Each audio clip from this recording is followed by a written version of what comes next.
This bodybuilder turned actor is best known for starring as the Iron Sheik in the hit TV series Young Rock. Straight Outta Jersey welcomes Brett Azar.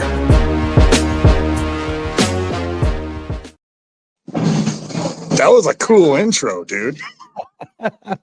What's up, guys? I am Joe Zapata. Welcome to Straight Outta Jersey, and I'm here with a best known for the Young Rock series, Brett Azar. How you doing, Brett?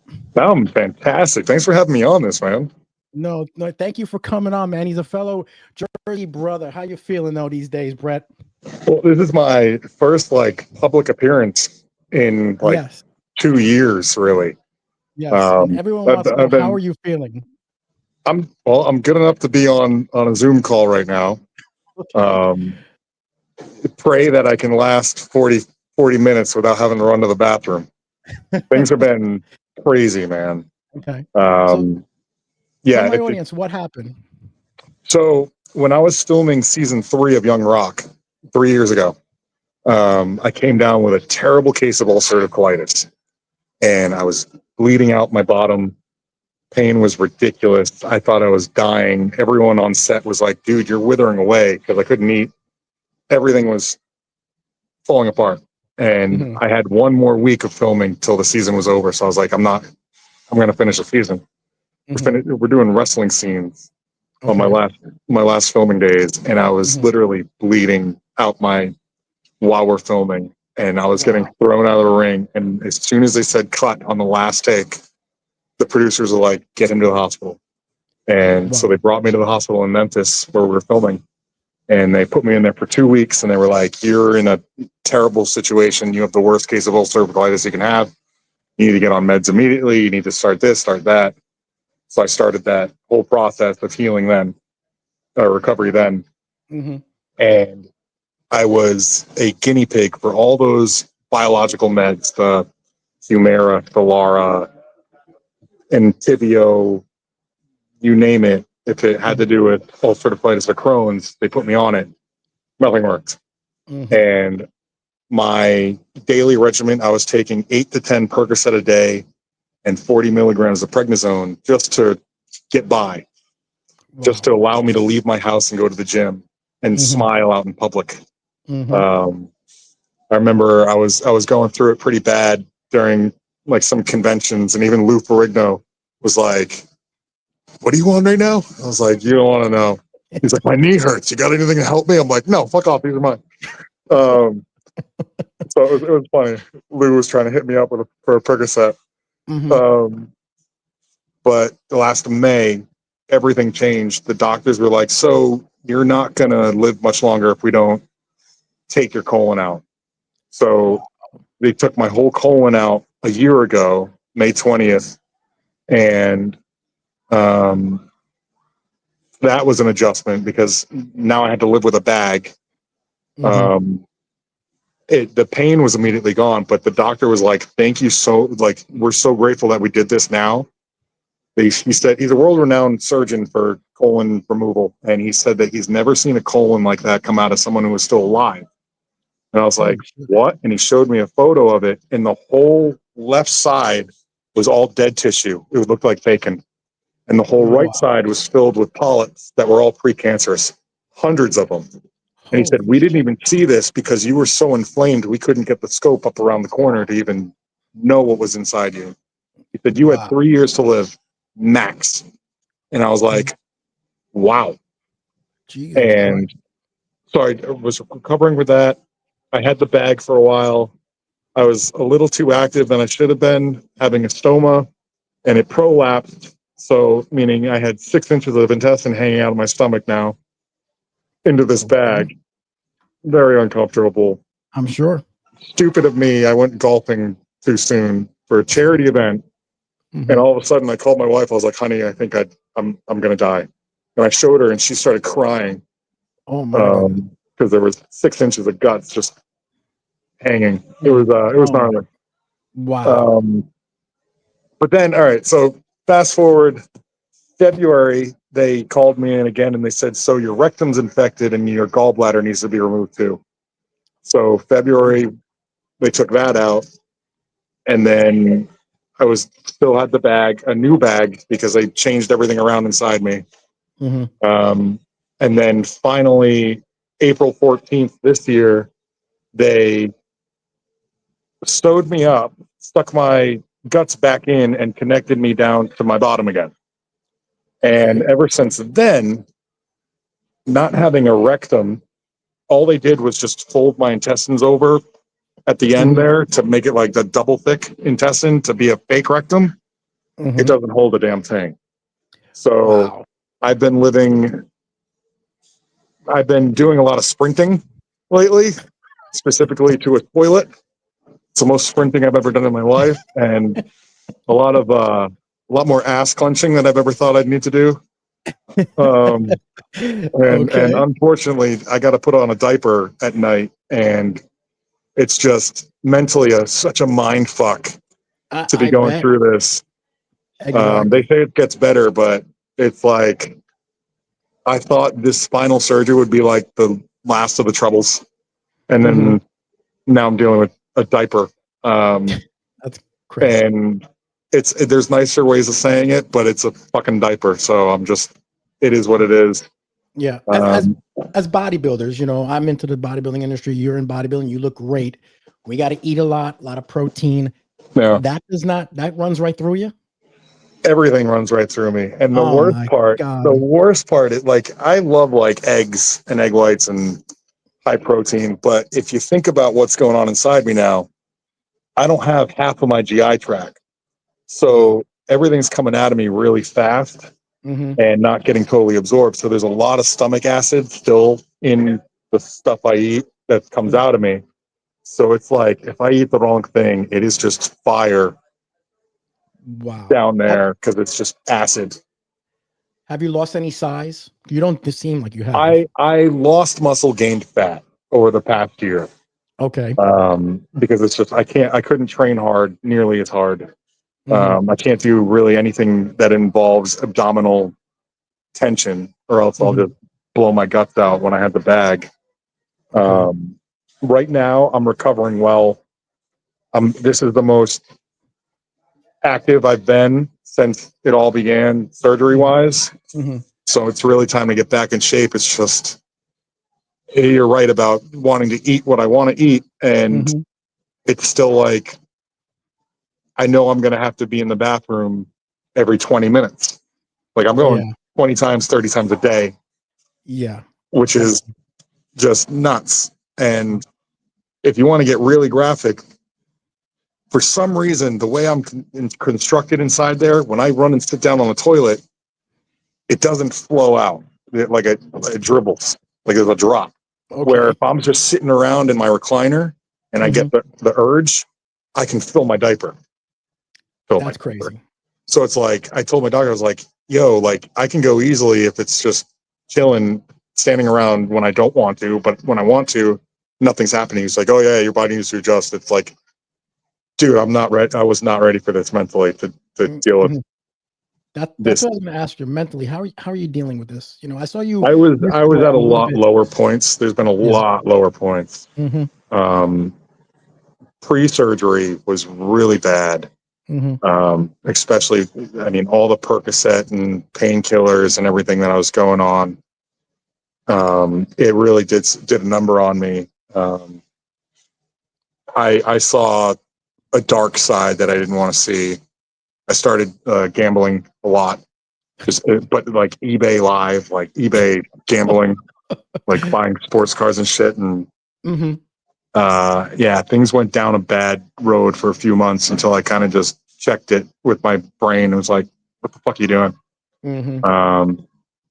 So I financially, I think I pretty much recovered by now, but I blew through $50,000 on sports memorabilia and other random ass shit, thinking that half of it was like inventory for my art, because I started buying a bunch of like comic book Funko Pop stuff that I could actually draw on, which was okay, but the sports stuff was just like, oh yeah, these cards are going to be worth something, and dumbass.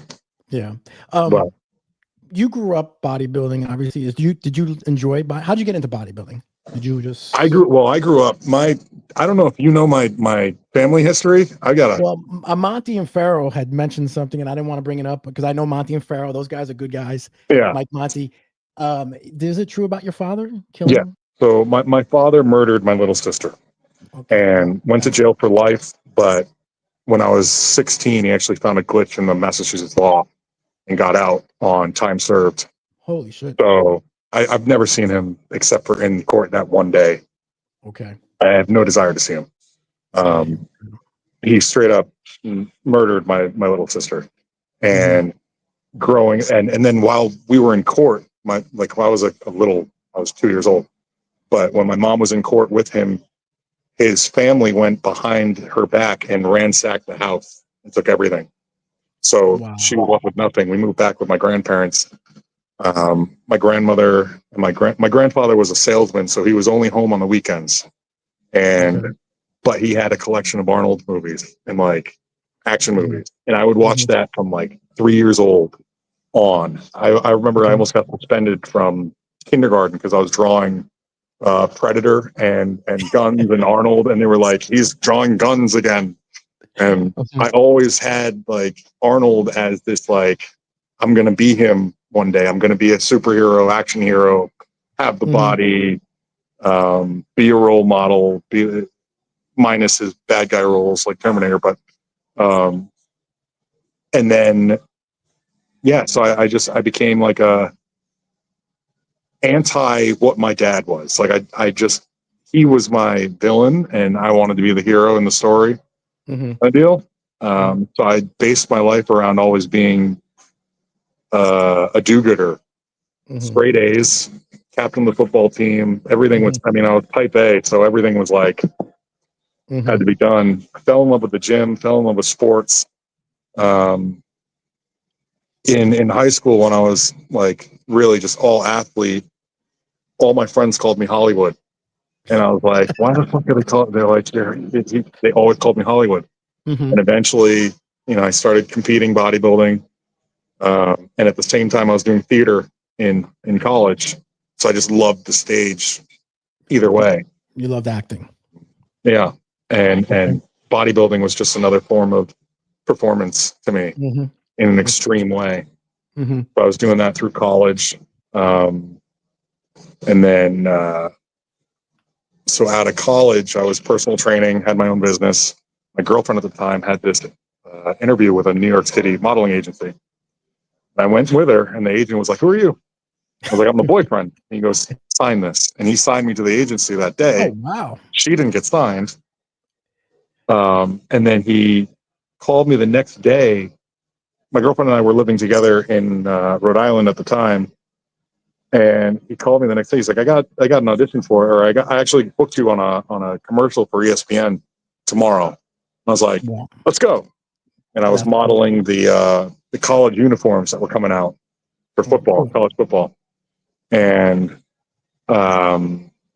did that, filmed it. The next day, he's like, I got another audition for you. I was like, I'm full-time personal trainer. I have my own business. He's like, well, what do you want to do with your life? I was like, I've always wanted to be an actor. I wanted to follow the Schwarzenegger path. And he was like, I'm giving you a shot. So I closed my business. I set my clients up with other trainers. I moved down to New Jersey. And my girlfriend dumped me. I was pursuing the dream. I started bouncing at strip clubs to get grocery money and doing cater waiter jobs. The cater waiter jobs I kept getting fired from because I would just walk around eating the food and talking to everybody.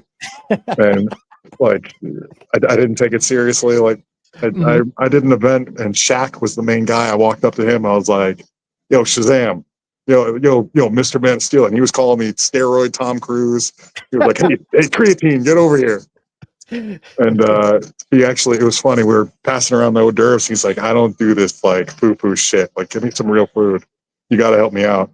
I left the building, went next door to a birthday party, took the fucking buffet, chicken wings and pasta, put barbecue sauce and hot sauce in my back pocket and a couple bottles of Sprite.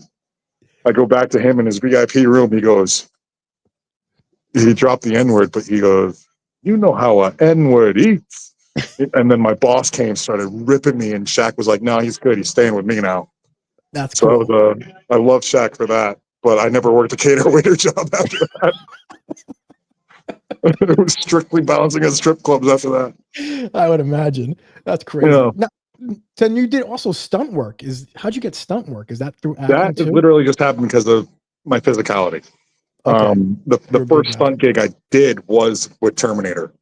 Okay. Because they hired me as a stuntman, but then also used my body and used my voice. Mhm. And because they used my voice, I got bumped up to an actual cast member. So That's I was cool. hired as a stuntman as his double. And That's then cool. because we created that scene where he walks up to the three punks and it's Mhm. laundry day, nothing clean, right? Nice for the walk, your clothes, give them to me now. They had Oh me my do the God. voice, and because I did it on camera, it bumped me up to a cast member. That's And cool. as soon as I saw that in the credits, I was like, I'm one of 3 people in the world who have ever been the Terminator. Mhm. And That's cool. as a Did you meet meathead Arnold? actor, oh yeah, Did you get Arnold How and was he with you? Arnold and I got really close really quick. Really? What Yeah, happened? our fight scene in Terminator Genisys, Yes, that was I good. walked naked up to the 3 punks, and then he comes in from the future fully clothed. You clothes give him to me now, and then Arnold shows up. He won't be needing those. I turn around, big fight scene, locomotion, boom, boom. Mhm. Wardrobe for that I thought would be like a nude briefs kind of thing, maybe Yes. even a bodybuilding banana hammock. They gave me Mhm. a sock, and it was like a nylon skin colored sock and a string. So it didn't even Wow. wrap around me. It literally just tied onto my stack. And so I'm swinging the whole time filming this. And I'm running at Arnold, standing over him, kicking, grappling. That's crazy. Like, we end the scene where I'm standing over him, looking down. And I have to, it was eye contact the whole time because it was just like, there was nothing hiding. It was just skin Mhm. tight against my stuff. You you can't get any And closer with that. it was just, and even it was the funniest part was like Alan Taylor directed it. And at one Mhm. point we did the scene where I run up and we clash. Yep. First of all, I was never allowed to hit him in the chest because of his heart thing. I was Hard. like, Okay. I might kill Arnold if I hit him. So I make sure I hit him right. Mhm. We lock up. The scene goes great. Every move was perfect. And they say, we got to do that one over. I was like, what was wrong? And I look, and the way I'm standing, the way the light was, there was a huge shadow that showed my shadow of my Your thing. third part there. I was Okay. like, because of they're like, switch your legs around. That'll hide the shadow. Like, you guys have CGI. You can't just CGI the fucking shadow. Like shit like that. You wouldn't think of. No, you wouldn't think that in a kind of a But movie. Arnold was fucking awesome to work with. He like the jokes alone were I was living a dream. I mean, the guy Mhm. was my idol since Sure. birth. Mhm. And once I started working with him, there were so many stories that happened. Yeah. He brought you back for Dark Fate, the second one, right? Yeah, yeah. Apparently, I did okay enough on the I first guess one. so. I guess your But package impressed him. he would. The first time I met him was at Wardrobe, and he goes, "Look at you, you're all pumped up." And I was like, "Well, yeah, I better be. You have to be 1985 Arnold. Mhm. Still not big enough, but we'll see what happens." And then as we were filming shit, he let's see, we were hanging out at his camper one day, Mhm. and his crew and Joe Manganiello was there because they just filmed Sabotage, Okay. and he comes out and he's like, "Look at all these studs out here. It's like Stud Union." I was like, "Stud Union? That's pretty fucking cool." I immediately went out to my camper and I went on Custom Ink and I made T-shirts that said Stud Union with the New Orleans Florida League because we were in New Oh, Orleans. okay. Terminator 5 on the back and everybody's last name that was in that group. That's Billy cool. Lucas is double and Dean and handed out it took 2 weeks for the shirts to get there, but I handed out all the shirts. But I was telling this exact story to a whole group of people. Arnold just came out of his trailer. He said, "Stud Union, yeah, come on, everybody smokes some cigars, does some toys." And he was telling stories about the '70s with him and Franco. Then he walks up behind me and everyone in those who I was bragging to was like, "Yo, shut up," because I was impersonating Arnold. And he hits me on the back. He goes, "Keep going. You're doing fine." And so I got the official Arnold approval. That's cool, man. Yeah, it's been a trip. Yeah, and then you got the next biggest role, which was obviously you did some more movies, but then Career-wise, a lot bigger because it actually showed my face for once. Correct. Instead of my mom being the only one who could recognize me from a birthmark on Terminator. How did that process go, getting picked for that? Dude, that was fun because it happened right when COVID hit. It was the middle of the summer of 2020 and everything shut down. So I was quarantined at home. I just started dating my wife now. And so she was the only person I was hanging out with. And I was like, I've never shaved my head before. I want to shave my head and shave my beard completely. So I did it. And I looked in the mirror and I looked at her and she goes, "You look fucking terrible." I was like, "Yeah, I'm never doing this again." And then a day after, I got a call from my agent saying like, "Hey, you got an audition." I was like, "What?" And they're like, "Yeah, apparently they're still auditioning." I was like, "Okay." Whoops. Like now I know like I totally fucked up my career, my head shape. Yeah. I get on the Zoom call with the agency and they're like, "Oh, you shaved your head. This is perfect." I was like, "Why? What's up?"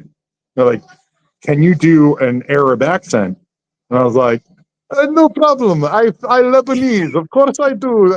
Of course I do accent." They're like, "All right, good, good, good." So they kept it secret for a little while, and then finally they said it was Iron Sheik.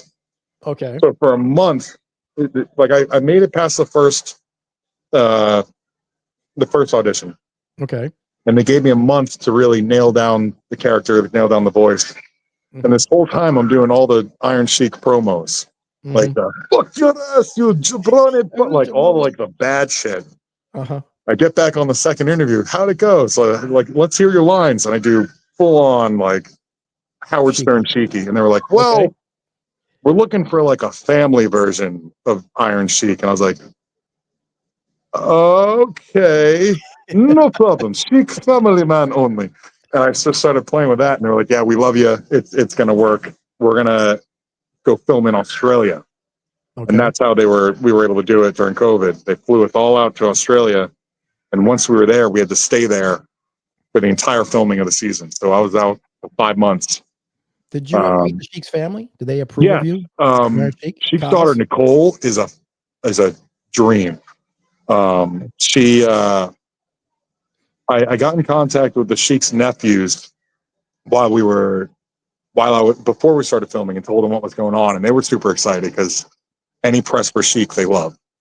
And so they got me in contact with the family, and his daughter Nicole was really excited about it. And then it wasn't until the third episode started airing. It was literally like I was watching it live and I got a phone call from the Sheik's daughter. And I was like, "Oh no. Hi." And they're like, "So we got a question for you.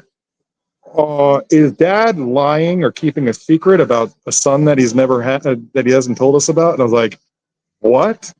They're like, "You look too much like him. You've got him down so good." I was like, wow, that is the ultimate compliment for an actor to hear about someone they're playing. She's like, "Yeah, so I'm sitting with dad now. We're watching you. We love you."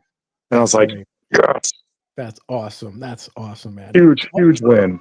And just that whole project alone was really, I have nothing to top it right now. Well, how was Dwayne The Rock? Did you get to meet Dwayne Johnson, The Rock? Briefly. I've met him before, actually. I was his body double for SNL for a couple episodes of SNL. I was the body double. Okay. That's pretty cool. So I met him filming that once, and it was the best. That was the best interaction I ever had. We were filming in New York City, and we were in the Wall Street area, and we had like a 2-hour break in filming, and I was going to hit the Planet Fitness that was right next door. So I pulled my gym bag out, and I opened my bag, and I'm sponsored by Cellucor, at the time Cybation, Extend, and I had a brand new pre-workout. And The Rock actually had the Extend flag up in his home gym, so he knew what Extend was. And he walks by and he just looks at it, And he looks at me and he gave me the eyebrow. And I was like, you fucking asshole, here, take it. But yeah, I got it before you, pal. Mhm. But yeah, so he That's took cool. the pre-workout and he was cool about it. That's really cool, man. So that was a good moment with him. Yeah. But then filming this, he was really cool. He was in and out. He was In and out. super, like, he was business. It was hard to Okay. get him to break for like just a personal moment. He was Okay. really Okay. well, first of all, he didn't come to Australia. It Oh, was wow. because he was doing so much other stuff that you couldn't quarantine him for 2 weeks. It was just not going to happen. Wow. You get when you flew to Australia, they locked you in a hotel room for 2 weeks, and you weren't allowed to leave until you passed a thing, Okay. and then you could film. But yeah, he never came to Australia. It was in Memphis that we all met him during season 3. Okay. But during the season 1, like all the script reads and everything, he would be on the Zoom calls, and we got to talk to him one-on-one while we were doing all the scenes and ask him about what he thought about the character and how we're doing it, and he gave his input on it. That's great. At one point, he got emotional, and he was so thankful about how serious we were all doing it, and now we were nailing our parts. And it's like, it's okay to cry, Baba. Sheiky's here for you. And he was like, "Oh, Sheiky, baby, you always got my back." So he was cool. He was cool. Yeah. You were obviously a great athlete, good athlete and everything. Did you have to learn how to wrestle? Did they have to teach you how to do the wrestling moves? Oh yeah. Really? So when we flew to Australia, because it was COVID, nobody was flying. So Yeah. I got on the plane. I had the whole first class to myself. Oh, that's awesome. And then in walks one guy. And I was like, oh man, like a guy's on this thing with me. And he walks up to me and he goes, "Hey, are you on Young Rock?" I'm like, "Yeah." He goes, "Hi, I'm Chavo. I'm your wrestling coach." And I was like, "Chavo, Chavo wrestling Guerrero. coach." And I was like, "Wait, Chavo Guerrero?" He goes, "Yeah." I was like, "I fucking hate you." And because I was a huge fan and I hated his guts. I was like, "Damn, man, like I don't like you." And he goes, "Thank you." Like, that's the best compliment you could give me, because he was a total heel, and that's what he wanted out of the audience. So I was like, I still don't like you. But then, so right after we did our 2 weeks of quarantine, day 1, we went to the wrestling ring, and Chavo started giving us the real WWE training for 2 straight weeks before we started any filming. And it wasn't like taking bumps and doing all that pretty easy. A somersault kicked my ass. For some reason, doing a somersault made me pass out. I would Really? Wow. I would do it. I'd stand up. I'd get dizzy. I'd be like, shit, I don't know where I am. Wow. And I was like, how many times can a third grader do somersaults? But then I try to do it and I get vertigo. And then, That's pretty cool. but the other thing, like just the little act of running and bouncing off the rings, that was like for the whole cast was the worst thing in the world. Because if you do it wrong, we're all walking around with like a line bruise across our backs when we were trying to learn, because it's just the easiest thing and you don't think about it, but it hurts so much when you weren't used to doing that. And if you hit it wrong, you feel it. Wow, that's crazy. But Did yeah, you grow up a wrestling fan? Were you a oh wrestling yeah, fan growing up? oh Big yeah. fan. Yeah. From day 1, I was British Bulldog and Bret Hart, and then going through the years, Attitude Era, Razor Ramon. But then the muscle, the big muscle was like my thing. So it was Goldberg, it was Batista. Yeah. Yeah, and now what's so cool is because I played Sheiky and I actually like did it well enough for his fans to enjoy it. I did it well for actual WWE guys to be like, yo, respect, like you did a good job. Come meet, like I'll go to a convention and I'll meet Rikishi and Mick Foley, and they're like, oh, you're the guy. Like, we watched you. You did good. So now all those guys that I fanboy over still, I'm a total mark, but I get to sit down and have lunch with these guys, and the where my life is right now, it's unbelievable. I'm so grateful. Minus the fucking disease that I caught, That's but true. I mean, still, like the people who I can email and call on the phone just blows my mind sometimes. that's crazy. I mean, Yeah. two of the And biggest movies. I mean, Arnold and The Rock, two of the biggest right. stars. You're in two of the movies with them. Yeah. I mean, it Yeah. doesn't get bigger than that. I mean, No, that's crazy, man. I'm pretty fucking lucky, and I know Yeah, that. yeah, that's insane. You know. It's really special. And it's great because the guys that I've worked with are more than just coworkers. Mm-hmm. Like I can meet someone, I can see them out on the street, and they're like, "Yo, Brett, how you doing?" Like just to be recognized by your idol. Mm-hmm. Yep. It's just otherworldly to me. Mm-hmm. Yeah, Yeah. it's really Exactly. fucking cool. Yeah, exactly. And I gotta say, you're one of the coolest dudes to meet in person. You're awesome. You're fans. You're like totally cool, man. I tell Well, everyone Brett is awesome. it's I can't believe I have fans. It's You do. I appreciate anyone who wants to say, "Hey, man, like this is so cool Mhm. meeting you." I'm like, "Fuck off!" Like this is so cool that you actually want to meet me. Yeah. It's I yeah, remember when I it's a met you, you dream. you you said you're the original Haktui person. Haktui, you told me The that. sheik one. The The sheik sheik, was. that fucking girl. I can't believe she made so much money doing Yeah, that. I don't know how she make it and everything. Whatever But yeah, though. the sheik was that was Haktui, it. exactly. So what do you have lined up now going on? I mean, obviously you have still dealing with your stuff, but do you have Yeah, more projects coming up? I'd love to be much more active filming anything right now, but it's just Mhm. it scares me Yeah, it's got to be pretty because tough. I'm pretty unpredictable at the moment. Yeah, exactly. So I'm waiting to get back into it. But I actually did film, while I had the bag, I did film a couple things. Okay. And I got a really funny movie coming out this winter called The Roaring Game. The Roaring Game. And What? it was a comedy, kind of like Dodgeball, but Okay. it's around the sport of curling. So you like on the ice with the Yeah, yeah, broom. yes. And the premise of it is the American team gets disqualified for gambling or betting on the thing in Okay. the Olympics. So they bring Mhm. in this ragtag group of janitors because they Okay. sweep all day, so they're used to it, and they end up being really good. That's pretty cool. And I am the captain of the Russian team. Oh God. So yeah, you stupid Americans! You think that the Americans always win? You watch too much Rocky Four. I'll show you the Russians always win. So That's pretty cool. I'm playing the head Russian, Hmm. and we're out on the ice. We're doing the fucking sport. Rob Gronkowski got brought into the movie, Oh, which was did he? Wow. awesome. Gronk. And Mickey Rourke was the head gangster of. He was a head gangster in the cast. Oh, that's pretty cool. So there were some cool names in it. Rob was a trip. Rob Gronk. He seems Yeah, that way. I mean, he's a goof. Yeah, He he is just seems a that way. lovable goof.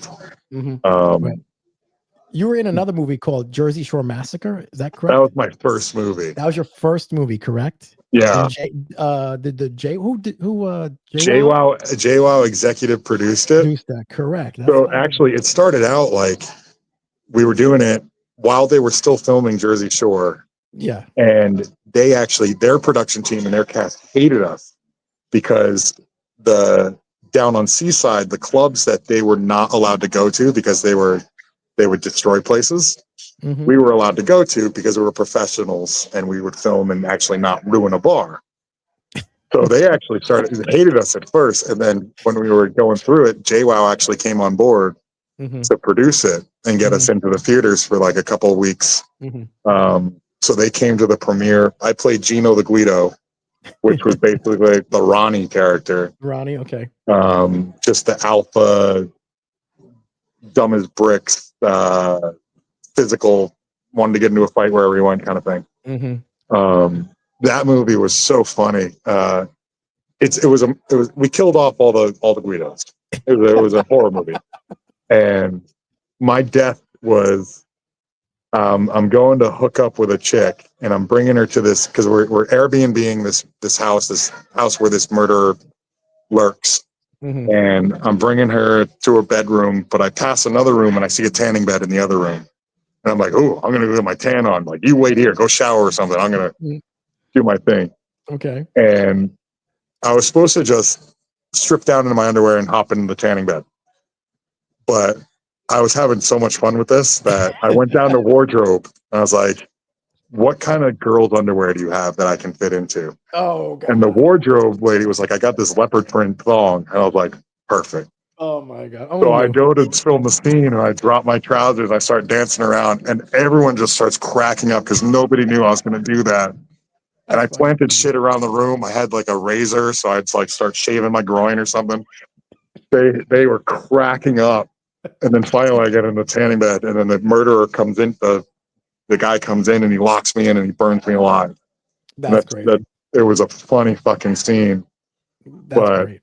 yeah, That I was your had first fun with it, movie. man. Those Your those first movie. those guys, the original, those are the first guys I ever worked with.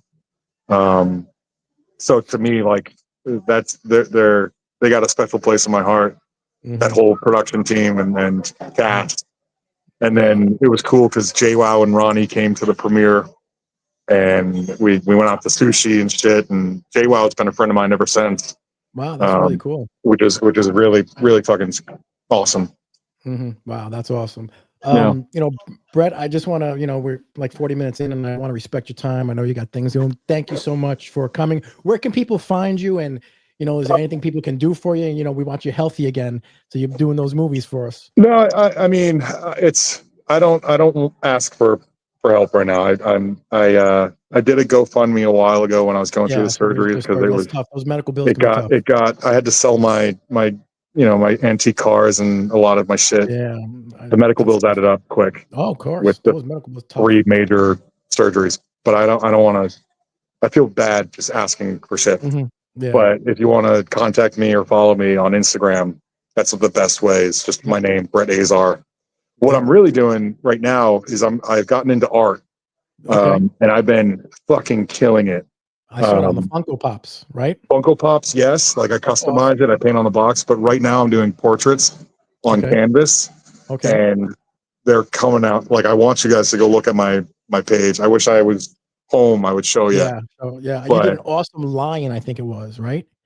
That was awesome. yeah. I So saw now I'm that. gonna start doing a lot of that, like the big canvases, 3 foot by 3 foot. Okay. I really enjoy that. That's where my passion is, besides the gym. hmm Um, Can people so purchase I'm them always looking. from you and autograph them? Can people purchase them from you? Oh yeah, Okay, yeah. I cool. can I can I can do that all the time and just mail it out to Okay. you. Okay, that's cool, man. Just DM me on my Okay. Instagram. Okay. But if you want to commission art, that's where I that's where I'm trying to go with my life right now, is just to do all that kind of stuff. How long does it take you to do something like that? Like that Which lion. Like the that lion. lion, Yeah. that took me, oh shit, that took me a while. It took me a week and a half of like every day just sitting down for like 4 hours. That's wow. Because that was a big, like normally I'll bang out, like I'll do an 11 by 17 portrait for hmm someone in like 2 or 3 days. Okay. So that's usually the timeline. Like I can do a Funko Pop in like 3 or 4 hours. Okay. That's So pretty cool. I'll do a couple of those but it all depends on like hmm commission wise. If I have requests, because I'm hmm trying to make that my business at the moment when acting is at its Is lower. that yeah, Um, exactly. but man, do I love that. And Yeah. it's I'm getting some cool, like even professional artists are reaching out and they're like, hey man, this is good shit. Like you can I draw. And I these are like saw guys that. I that I was like, met oh, at conventions and they had me doing covers for comic books. Like I got approved by the Terminator comic get to out of do a here. cover for them last year for New York Comic Con. And I Oh, had that's my cool. own cover for the Terminator 1 series. And I was like, holy shit, like it's just full circle with everything. Everything. That's cool Um, as hell. yeah. You know. So to be part of the Terminator world in a whole new way, really hmm special. Wow, I mean, I saw your artwork. It's beautiful, and I'm a big Marvel guy and Yeah. DC guy, so I love when I see you drawing like Deadpool or whatever. I'm like, dude, that is mint when you do that. That's Thank you. awesome stuff. That's really Yeah. I'm great stuff. thinking about doing a huge collage, like another huge, like 3 foot by 3 foot of all like my favorite characters just in this big fucking battle. That is It, awesome. it'll be a 1 month project, but hmm that's in my head. Yeah, that's pretty cool. Brett, again, thank you so much. Let's do this again. Maybe you come on with Yeah, me and man. Greg and Dave Palumbo and stuff if you want. Oh, dude, shout out Let's to all both get of them. you know, When Dave comments on my posts, it's like another one of those otherworldly, like, is it's real life kind of moments. Yeah. Because Dave, I grew up idolizing just ever since I started bodybuilding when I was 18. Like, he was at the Species booth, and I was just like, yo, like, this is the guy. Like, plus his career, like, to look like that on stage is fucking crazy. Yeah, it was crazy, right? So, but yeah, when he comments on my shit, I'm just like, holy shit, like, he's a friend. This is where my life is. This is so fucking cool. Yeah. When we see you going through that, we're like all emotional when you get those Instagrams where you're like having a tough day. We really, Well, I just, it happens, and I'm just grateful that I have people like, not just celebrities, but everyone that's supporting me and showing their care, and it's I'm lucky. As unlucky as I am to go through it, I'm so lucky to live the life I have so far, and know the people and be connected to the people that I am at the moment. Yeah. Well, Brett, thank you so much. I'm going to leave all your description in my in the YouTube video. Thank you so much for coming on. I appreciate it. Let's do it again sometime. Absolutely. You're the best. Get healthy, please, man. We all love you. All right. Yes, sir. Thanks, I got to run to the bathroom now. Figured that. Thanks, brother. I'll talk to you soon. Go Later, have brother. a workout, brother. Thanks, man. Thanks. Thanks for watching the Zapata Brand podcast. Please subscribe to the podcast and listen where all podcasts are available.